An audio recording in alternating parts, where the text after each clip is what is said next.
Okay.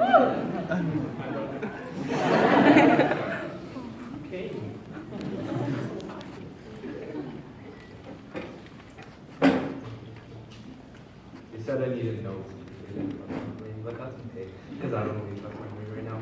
But good evening, ladies and gentlemen. Excited mothers and fathers, beautiful staff and teachers, anyone who might have accidentally walked in here, class of 2016. I'd like to take this moment to tell you how humbled and honored I am to be standing up in front of you here today.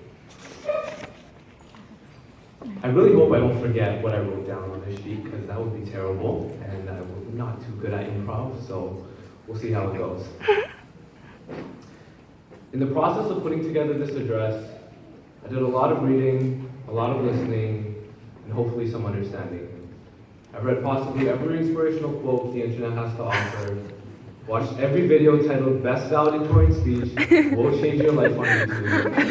And let me tell you, none of them changed my life.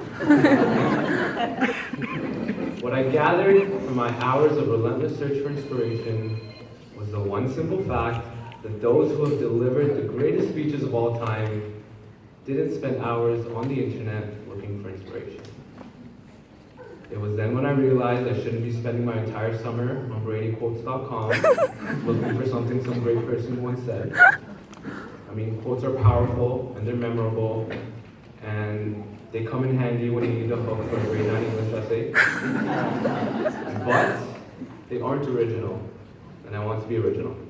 So here goes nothing. The following are my thoughts, and I hope you don't hate them. For those of you that know me, you can attest to the fact that I have a very strong memory.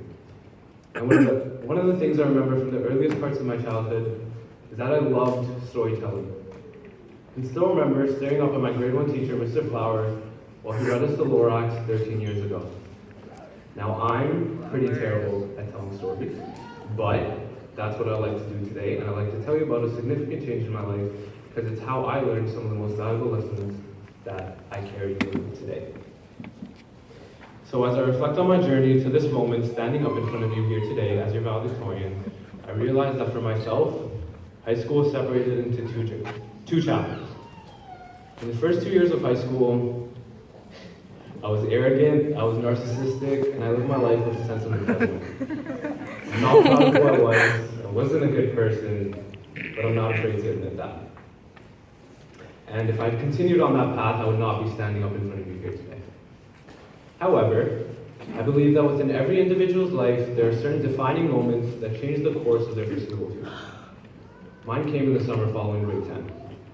You see, 6 hours after I wrote my Mr. Piccolon's grade 10 math exam, I was on a flight with my brother to Italy. I was so excited to finally be leaving suburbia. All I had really known up until that point were the cookie-cutter neighborhoods in Mississauga and my parents' town in India. Now, Italy was beautiful, it was memorable, and you should definitely go. And most importantly, it was delicious. Our itinerary consisted of 5 destinations. One of those happened to be Vernazza, a little village off the coast of northern Italy. One sunny afternoon, as I stood on the platform, waiting for a train to take me to the neighboring beach village, complaining about how my strawberry gelato was way too sour, I saw a woman standing out of the corner of my eye. I saw a woman standing with a cup in her hand, and I couldn't stop staring at her. Her face itself told quite a story. She seemed old, weak, and helpless. But aside from that, she wasn't bothering anyone or saying anything to anyone, and she seemed to be content with the fact that she was standing under the shade. I wondered what went wrong in her life.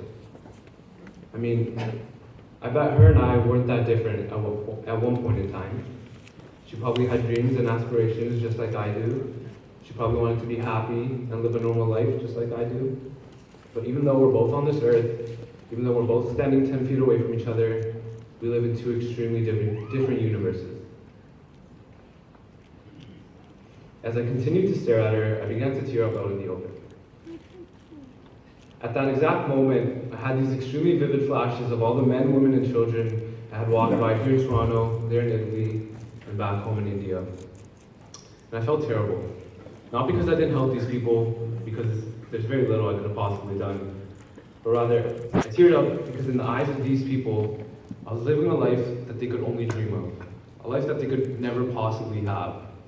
And I didn't understand that or slightly even value what I had until I was 16 years old, standing on a train platform off the coast of northern Italy. I mean, I was out here complaining about my strawberry gelato being too sour when I had probably walked past hundreds of children that had not eaten in days. I was embarrassed of who I was, but it was at that moment that the second chapter of my high school journey began. Now, I'm still not a perfect person, and I'm sure all of my friends can attest to that fact, but I do believe that I've changed in a very significant way.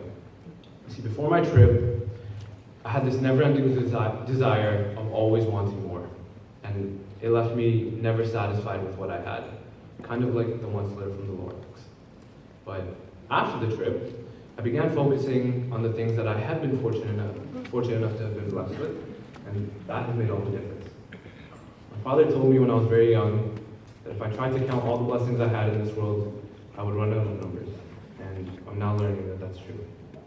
So, with that being said, I'd like to take my time up here and tell you guys some of the things that I've come to appreciate about this school. I appreciate any and every teacher that has given up a single moment of their lunchtime to help explain concepts to their students. Mr. Richardson was really good at that one. I appreciate the high ceilings, large windows, nice color schemes that remind me I'm not studying in a jail-like cell, unlike some schools around here. Shout out to Woodlands.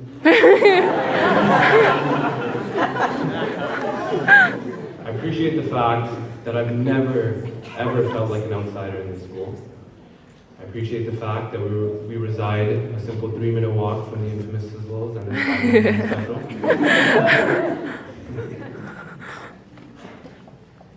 I appreciate the fact that we all help each other out on test days in the library at lunch. I appreciate the fact that people actually come out to home games to express how much we dislike Joan of Arc. I wasn't allowed to say hate, so dislike is the word I'm going with.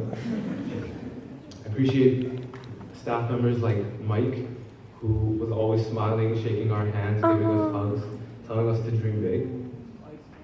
And most of all, appreciate all of you. Even if we never talked, even if we didn't always get along, I still appreciate you and the comforting feeling that existed coming to school and seeing familiar faces is something that's unparalleled and something that I haven't found at Western. I had the best mentors, best friends, and the best experience that I could have ever asked for. And I'm so happy that I wouldn't change anything about the last 4 years of my life. However, there's one thing that I do believe that we can all try and appreciate a little bit more. And for lack of a better term, it's known as the grind. The process, the hard work, the time you put in to try and achieve your dreams. Because that grind, that hard work is an opportunity.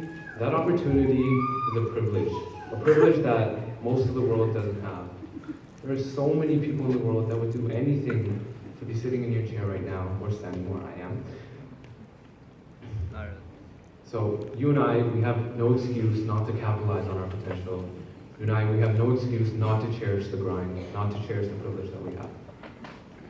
My point is this. Here's what I've learned in the past years. You have to go after what you want. You have to appreciate the opportunities that you have by utilizing them. You can be anything you want to be in this world, no matter what your report card said, no matter what anyone told you. And that is something a very small percentage of the world can say.